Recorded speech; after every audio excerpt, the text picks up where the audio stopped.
Joining me right now is the former Supreme Allied Commander of NATO and Chief International Analyst, Admiral James Stavridis. Admirable as well, but welcome, sir. According to Axios, Iran sent a message to Israel on Saturday stressing that it does not want further escalation in the Hamas-Israel war, but that it will, quote, intervene if the Israeli operation in Gaza continues.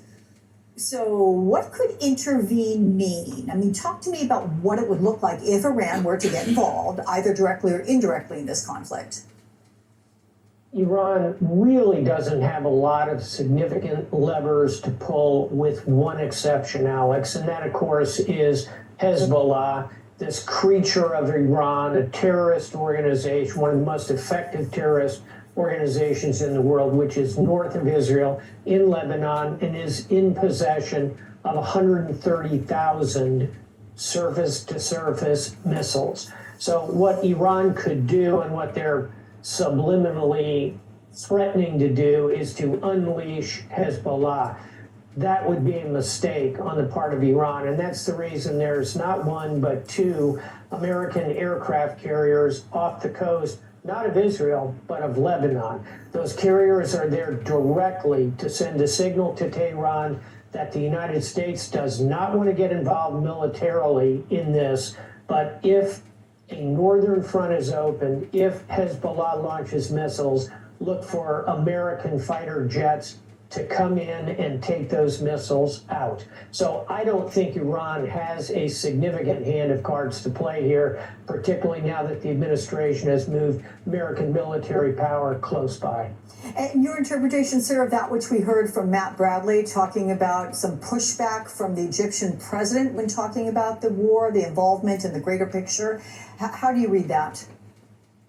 I think he's playing to his population. Egypt is the largest Arab nation in the world, and President Sisi is clearly signaling to his population that he will do what he can to try and protect the Palestinians. On the other hand, when he says things, President Sisi, like the Israelis have already overstepped on retribution, I think he's missing an important point.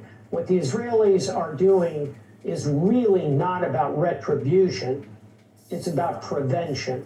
It is about the right of self-defense, which is quite clear under international law, to prevent Hamas from conducting further attacks along the lines of the horrific ones of a week ago. That is not retribution. That is prevention and self-defense. It's an important distinction. Well, in terms of next steps, sir, here's what, on that level, the New York Times reports that Israel is preparing to soon invade Gaza with tens of thousands of soldiers, with the goal of capturing Gaza City, firstly, and then wiping out Hamas top leadership. Can you explain the risks, the challenges of a massive ground offensive in a very densely populated urban area, specifically the challenges of the miles and miles of underground tunnels? Hamas militants will likely be hiding there.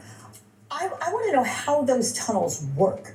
And has the Israeli army ever undertaken this scale of urban combat in this region?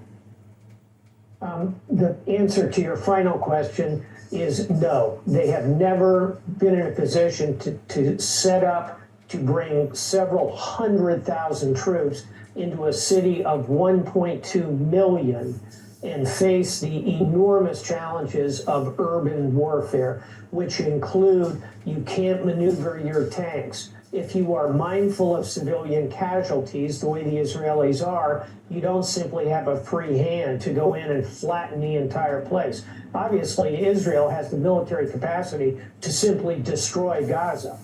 They're not going to do that because that would be a violation of international law and would not regard the civilians who remain there. So as the offensive force, they're at an extreme disadvantage, attempting to avoid civilian casualties. Your opponents are in buildings vertically stacked above you, shooting down on you. And Alex, your point, underneath your very feet are 300 miles of tunnels which allow your opponents to drop down, maneuver, and pop up wherever they would like. So this is an immense military challenge. The U.S. has fought in some urban settings as recently as the Iraq wars. And what we know is this is going to be extremely difficult militarily, compounded by the presence of hostages and innocent civilians in hospitals, as your reporting is quite correctly showing. This is not a 10 in terms of difficulty. This is a 22. I've never seen a harder challenge for a military. As you are well aware, sir, the airstrikes continue from Israel, but I guess strategically my question is, can they continue during a ground assault? Can the two work together? No. They can, given the precise targeting capability of the Israeli Air Force. But you're right, when the Israeli troops get into discrete areas, then that will become a no-fly zone, if you will. So again, compounding the challenges here. One additional point to be made is that Israeli commandos will come in from the sea and put pressure on the rear of Hamas as they face the Israeli tanks coming across. But all of that, you're absolutely correct. There will be a period where air support is reduced because of all of this extremely complex military maneuvering. I said admirable, and I meant that. Admiral James Stavridis. Thank you, sir.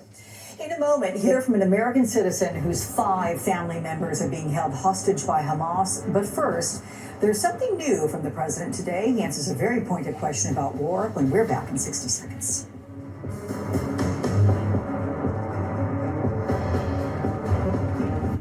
Your best defense against